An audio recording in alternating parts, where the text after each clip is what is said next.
Good evening. I would like to present my study now. So my topic is second language Mandarin Chinese stops perception and production through training Japanese and English learner. Okay, first I'd like to explain why I chose this topic, stops. As we know, there are big difference in terms of stops in English, Japanese, and Mandarin Chinese. For English and Japanese, they are a voiced and voiceless contrast. And in Mandarin Chinese, all stops are voiceless.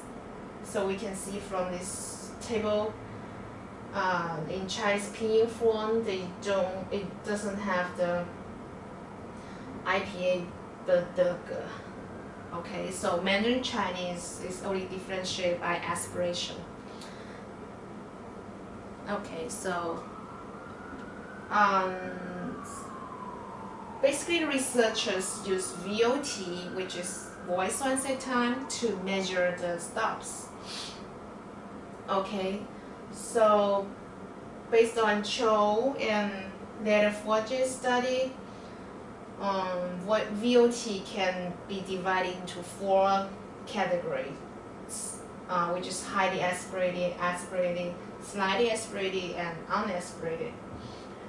Okay, so for Chinese, the aspirated sounds falls into highly aspirated, which lasts above 90 milliseconds. But for English, it's shorter but still aspirated. In Japanese, it's slightly aspirated or even unaspirated, which depends on the position of the articulation. Okay, so according to the differences, we may find some interesting issues when English and Japanese speakers learn Chinese as a second language. Here are my research questions. The first one is how much the first language, which is English and Japanese here, will affect the second language Mandarin aspirated and unaspirated stops perception and production. And the second one is I will give learners private personal training. So through the training, how much learners' perception and production will be improved and what factors contribute to the progress most. Okay, here's my research design. The two participants, one is second Japanese learner and the other one is the English learner. They are both very advanced Chinese learners and about 31 years ago. They are males. There are 3 phases of my research. The first one is pre-test and then the intensive training. The last one is post-test. So, okay, there are 3 tasks in the pre-post test. 1 perception and 2 production. We'll go to some details later. And for the training, there are 5 sessions with 1 hour per section, and it finally lasted over a period of 3 weeks. We basically meet together in person, but for some reason I met the English learner for like 3 sessions via Skype. Okay. So, in the perception task of pre and post test, I use materials like this. 我听到的是 the carrier and the target words are X bar or bar X. So X are target consonant, which is the 6 consonants in combination with 4 tones and 3 vowels. And they are pseudo words only, which are nonsense words. So I just use the nonsense words in the pre-test and post-test. And the participants are supposed to listen to the whole sentences and then write down just pseudo words in pinyin. Okay, in the production task, besides the materials, which is changed to 我说的是, I also use 3 tongue twisters, including the target aspiration contrast. You can see the datus and datus as an example. So the participants are supposed to read these materials aloud and then record it. They have a chance to take a break when they finish one material. Okay, here is how I train them.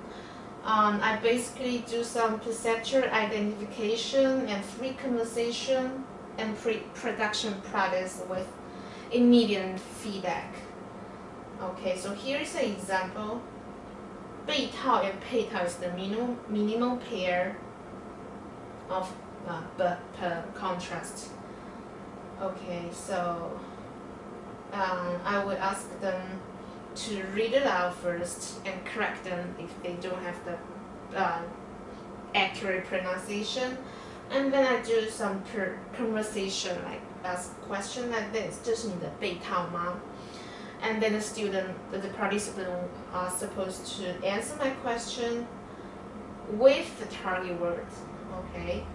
And then I try to combine the contrast 被 and 配 in one sentence to do the conversation again, so the participants can be tested their perception and production together. Okay, which is my training materials. I do the 6 consonants in the 5 sessions. Okay, so now are some results. We can see quite a few errors in the perception task of pre-test and post-test for the Japanese learner. Okay, some of them are tones, full stop, so no error patterns can be found here. Okay, the same thing can be said for the English learner too. So he also just has some tones errors. Okay, so I think for both learners, they don't have the perceptual difficulty in the aspiration contrast. Okay, so for here's one interesting issue I found, which is they both have confusion between third and second tone. You can see from here. So maybe it will be another issue in the future. Okay. So I also measure the aspiration contrast VOT in tongue twisters. I chose some syllables as you can see here. And then in the results, I calculate the mean percentage, which means that target stop length out of the whole length of the syllable. Okay, because every speaker speak in a different speed. So here, for the PTK is in the pinyin form, which is all aspirate stops. Okay, so we can see the Japanese learner improved a lot from pre-test to post-test. And English learners did not that differently or improve a bit or even the worse. So we need to find the reason for that later.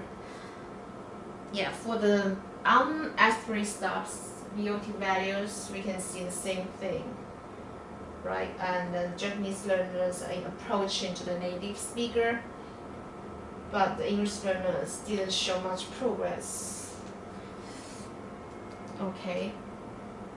I also calculate the difference of mean percentage between the aspirated stops and unaspirated stops. So which means the contrast value. The same thing, the Japanese learner improved, but the English learners varies in different category. For the reason, I think one is the conscious. Japanese learner is very conscious through the training and the post-test, which he also told me after the post-test. He said he actually tried to pronounce it more clearly in the post-test. And through the training, English learner didn't make any obvious mistakes, and I didn't point out his mistakes either. But for the Japanese learners, he actually made some mistakes, like he didn't understand the word correctly. So I think that conscious is the one of the reasons to explain this result. Also, I did sessions with the English learner via Skype, which is online, so maybe that factor affect some of the results. Okay, so conclusion. We already said in the pre-test that two learners can pronounce the perception and the careful speech production quite well, but we can still see a gap in the tongue twister production. So I think the different voicing contrast between the first language and the second language still has an influence on the second language production. Okay, when the difference is bigger, like when the Japanese difference is bigger than English, the negative transfer tends to be stronger. Okay, so through the training, the Japanese learner raised his consciousness of the issue and improved a lot in the post-test, which we already saw from the figures and tables. However, for the English learner, he didn't show much progress in the post-test, or even be worse. So I think he was very confident in this issue, which he actually told me after the pre-test.